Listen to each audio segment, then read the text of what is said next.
Open a social media feed, and you'll find videos of people handing out cash. Today, charity is a public relations tool. But look closely.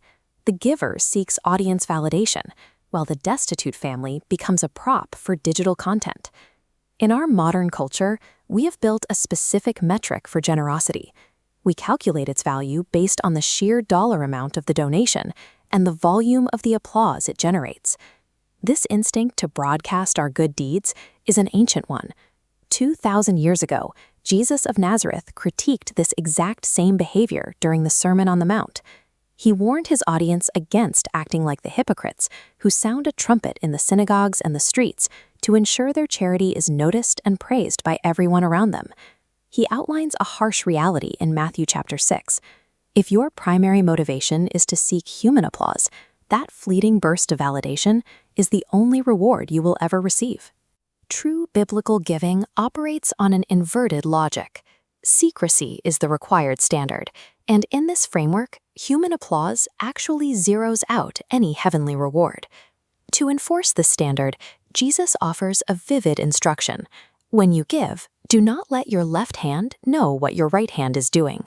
This level of secrecy strips away ego and social leverage. The act is performed solely for an audience of one. This raises a question. If generosity isn't measured by public recognition or a massive dollar amount, how does God quantify its value?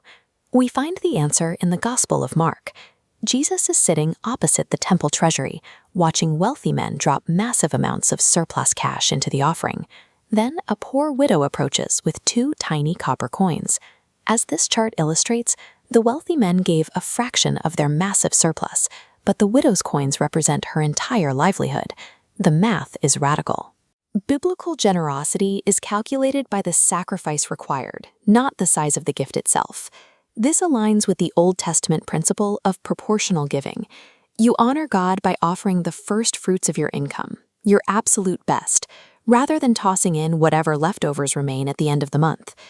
When a person makes a private financial sacrifice like this, it proves they are relying on God for their security, rather than their own bank account.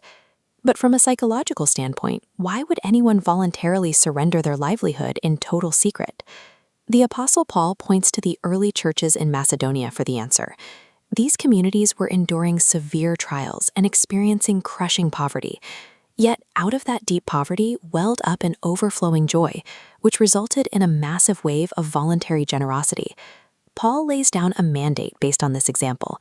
Giving must never be done reluctantly or under pressure, because God actively desires a cheerful giver. That cheerfulness is a mirroring reaction to God's ultimate sacrifice, the fact that he did not spare his own son for the sake of humanity.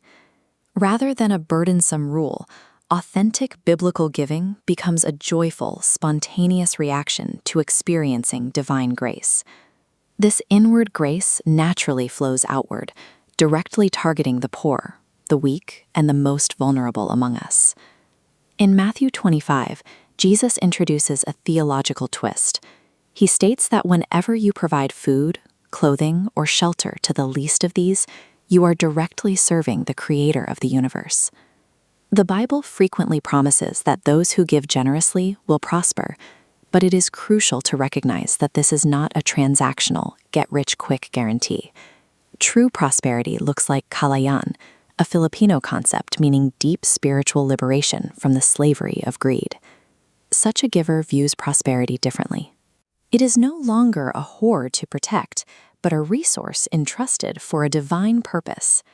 While the hungry receive bread, the giver undergoes a spiritual transformation, proving that the most powerful investments are the ones the world will never see.